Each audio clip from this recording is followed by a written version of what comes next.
नमस्कार दोस्तों, मैं दीपक शुक्ला आपका स्वागत करता हूं आपके अपने YouTube channel A to Z banking information पर। दोस्तों, जिसका इंतजार हम सभी को पिछले 5 वर्षों से था कि 2024 में देश में जब लोकसभा चुनाव होंगे तो राजनीतिक पार्टियां वोटर्स को लुभाने के लिए, किसानों को लुभाने के लिए, किसानों का वोट लेने के लिए अपने घोषणा पत्र में किसान कर्ज माफी को शामिल करेंगी। तो यहां पर किसानों की कुछ आर्थिक मदद हो सकेगी, क्योंकि किसान लगातार कर्ज के बोझ के तले दबते जा रहे हैं। किसानों की आर्थिक स्थिति देश में बहुत ज्यादा खराब है। ये सभी पार्टियों को और सरकारों को अच्छी तरह से मालूम है कि किसानों की जो आर्थिक स्थिति है वो बहुत खराब है। उनके ऊपर कर्ज का बोझ लगातार बढ़ता जा रहा है। तो किसानों को यहाँ पर बहुत ज्यादा उम्मीदें थी कि जब 2024 में लोकसभा के चुनाव होंगे तो राजनीतिक पार्टियां अपने घोषणा पत्र में किसान कर्ज माफी को शामिल करेंगी और उसके बाद जब उस पार्टी की सरकार बनेगी तो वो किसान कर्ज माफी का फायदा किसानों को देंगी। इसके अलावा दोस्तों, हम आपको बताना चाहते हैं, यह एक ऐसा टॉपिक है जिस पर मेरे चैनल पर लगभग 100 से भी ज्यादा कमेंट डेली आते हैं और लोग पूछते हैं कि सर 2024 में जो लोकसभा चुनाव होने वाले हैं इसमें किसान कर्ज माफी होगी या नहीं होगी, सरकारें किसान कर्ज माफी करेंगी या नहीं करेंगी। किसान बहुत ज्यादा परेशान है। किसानों को बहुत ज्यादा उम्मीदें थी कि इस बार जो किसान कर्ज माफी हो सकेगी, यानी जो 2024 के लोकसभा चुनाव होंगे इसमें कोई ना कोई राजनीतिक पार्टियां अपने घोषणा पत्र में किसान कर्ज माफी को शामिल करेगी और किसानों को यहां पर कर्ज माफी का लाभ मिल सकेगा। तो मैं भी लगातार कहता था, आप सभी से कमेंट का रिप्लाई करता था कि थोड़ा समय है, आप लोग वेट कर लीजिए, पार्टियों के घोषणा पत्र आने दीजिए, तभी हम आपको बता पाएंगे कि 2024 लोकसभा चुनाव में किसान कर्ज माफी होगी या नहीं होगी। तो दोस्तों, इसका इंतजार समाप्त हो चुका है। कल देश की जो राजनीतिक पार्टी है, जो नेशनल पार्टी है यानी कांग्रेस, उनका घोषणा पत्र जारी हो चुका है। उनके घोषणा पत्र में क्या कुछ कहा गया है, किसान कर्ज माफी को शामिल किया गया है, नहीं शामिल किया गया है, किसान कर्ज माफी होगी या नहीं होगी, अगर होगी तो किन किसानों की होगी और कितना कर्ज माफ होगा, क्या कुछ घोषणा पत्र में बताया गया है, सब कुछ इस वीडियो के माध्यम से हम आज आपको बताने वाले हैं। आप सभी का जो इंतजार था वो समाप्त हो चुका है। आपको यहाँ पर जवाब मिलने वाला है कि किसान कर्ज माफी आपकी होगी या नहीं होगी, पार्टी ने अपने घोषणा पत्र में शामिल किया है, नहीं शामिल किया है, और अगर कर्ज माफ होगा तो कितना कर्ज माफ होगा, कांग्रेस पार्टी ने क्या ऐलान किया है, सब कुछ इस वीडियो में हम आपको डिटेल से बताने वाले हैं। बस आप लोगों से एक छोटी सी रिक्वेस्ट है, वीडियो पसंद आ जाए तो एक लाइक कर देना, चैनल पर नए हैं, पहली बार आए हैं तो चैनल को सब्सक्राइब करके बेल आइकन को प्रेस कर लीजिएगा, ताकि जैसे हम इस तरह का कोई भी दूसरा वीडियो अपलोड करें तो उसका नोटिफिकेशन आपको सबसे पहले मिले। चलिए शुरू कर लेते हैं।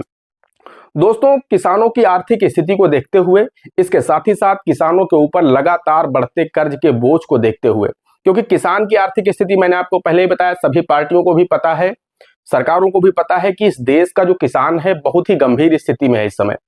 अगर हम कोविड काल से बात करें तब से किसानों की आर्थिक स्थिति लगातार गिरती जा रही है और किसानों के ऊपर साल दर साल केसीसी यानी किसान जो केसीसी लोन होता है उसका बोझ लगातार बढ़ता जा रहा है किसानों के ऊपर।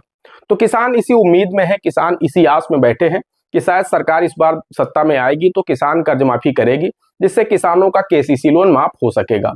और उम्मीद लगाना भी चाहिए, क्योंकि जब बड़े बड़े बिजनेसमैन के लोन माफ हो सकते हैं तो किसानों के कर्ज भी सरकारें माफ कर सकती हैं। कोई बहुत बड़ा बजट नहीं है। अगर बहुत बड़े बड़े, आप लोगों ने देखे होंगे, बहुत बड़े बड़े बिजनेसमैन के लोन माफ किए गए इससे पहले, और ऐसा नहीं है कि पहली बार होना है, इससे पहले भी किसान कर्ज माफियां हुई हैं इस देश में। तो किसानों को उम्मीद है और सरकारों को करना भी चाहिए। जब किसी अन्य जगह पर किसी बिजनेसमैन का लोन माफ किया जा सकता है तो किसानों के कर्ज को भी यहाँ पर माफ किया जा सकता है, कोई बहुत बड़ा अमाउंट नहीं है। इसलिए किसानों को बहुत उम्मीदें थी कि शायद मेरे कर्ज का बोझ कुछ कम हो सकेगा, हमारी आर्थिक स्थिति कुछ बेहतर हो सकेगी, क्योंकि आज जो किसान की आर्थिक स्थिति है वो बहुत गंभीर है, यानी किसान भूखे मरने की कगार पर है। तो यहाँ पर दोस्तों, जो कल कांग्रेस पार्टी ने अपना घोषणा पत्र अपना प्रस्तुत किया है, जिसमें माननीय राहुल गांधी जी ने अपना घोषणा पत्र जब पढ़कर के लोगों को सुनाया, जिसमें कई सारे बड़े वायदे किए गए हैं, जिसमें बताया गया है कि परिवार की जो मुखिया महिला होगी उसको, जो गरीब परिवार के लोग होंगे उनकी महिला को साल में 1 लाख रुपए की आर्थिक सहायता प्रदान की जाएगी। इसके अलावा और भी बहुत बड़े बड़े वायदे किए गए हैं। लेकिन दोस्तों, हम आपको बताना चाहते हैं कि बड़े ही दुख की बात है कि कांग्रेस पार्टी ने इस बार अपने इस घोषणा पत्र में किसान कर्ज माफी को जगह नहीं दी है, जिससे किसान पूरी तरह से टूट चुके हैं। किसानों को बहुत ज्यादा उम्मीद थी इस बार कांग्रेस पार्टी से कि कांग्रेस पार्टी यहां पर किसान कर्ज माफी को अपने घोषणा पत्र में शामिल करेगी और फिर जब अगर कांग्रेस पार्टी की सरकार बनेगी तो हमें किसान कर्ज माफी का लाभ मिल सकेगा। जैसा कि 2019 के जो घोषणा पत्र था कांग्रेस पार्टी का, उसमें कांग्रेस पार्टी ने इसका ऐलान भी किया था, उन्होंने अपने घोषणा पत्र में किसान कर्ज माफी को शामिल भी किया था। इसी को देखते हुए किसानों को उम्मीदें थी कांग्रेस पार्टी को कि अगर ये पार्टी सत्ता में आती है, अपने घोषणा पत्र में किसान कर्ज माफी को शामिल करेगी और सत्ता में आएगी तो हमें किसान कर्ज माफी का लाभ मिल सकेगा। बहुत ज्यादा उम्मीदें थी किसानों को कांग्रेस पार्टी से, लेकिन दोस्तों हम आपको बताना चाहते हैं कि कांग्रेस पार्टी ने अपने इस घोषणा पत्र में किसान कर्ज माफी को शामिल नहीं किया है। जी हाँ दोस्तों, बड़े दुख की बात है कि कांग्रेस पार्टी ने अपने इस घोषणा पत्र में किसान कर्ज माफी को शामिल नहीं किया है। अब यहाँ पर उम्मीदें सिर्फ और सिर्फ भारतीय जनता पार्टी यानी बीजेपी से है, क्योंकि दो ही राष्ट्रीय पार्टी है, कांग्रेस और एक बीजेपी, और दो ही केंद्र में सत्ता में आ सकती है। तो कांग्रेस पार्टी ने तो शामिल किया नहीं है, अब उनसे उम्मीदें नहीं है किसानों को। अब बची है सिर्फ भारतीय जनता पार्टी यानी बीजेपी, उनका घोषणा पत्र आना बाकी है। उनके घोषणा पत्र में ऐलान होता है किसान कर्ज माफी का या नहीं होता है, वो तो खैर देखने वाली बात होगी। बाकी मुझे भी उम्मीद काफी कम लग रही, क्योंकि अगर कांग्रेस पार्टी यहाँ पर अपने घोषणा पत्र में किसान कर्ज माफी का ऐलान करती तो निश्चित रूप से मुझे बहुत ज्यादा उम्मीदें हो जाती बीजेपी से भी, क्योंकि फिर वहां पर कंपटीशन का दौर हो जाता वोट लेने के लिए, तो वहां पर बीजेपी भी कर सकती थी। लेकिन कोई बड़ी बात नहीं है, यहाँ पर किसानों को फायदा देने के लिए बीजेपी अपने इस घोषणा पत्र में किसान कर्ज माफी को शामिल कर सकती है। हालांकि अभी बीजेपी का घोषणा पत्र नहीं आया है, जैसे ही बीजेपी का घोषणा पत्र आता है तो मैं आप लोगों को वीडियो बना करके जानकारी दूंगा कि किसान कर्ज माफी को बीजेपी ने अपने घोषणा पत्र में शामिल किया या नहीं किया। दोस्तों आज के वीडियो में इतना ही, मिलते हैं अगले वीडियो में किसी अगले इंटरेस्टिंग टॉपिक के साथ। तब तक के लिए जय हिंद, जय भारत।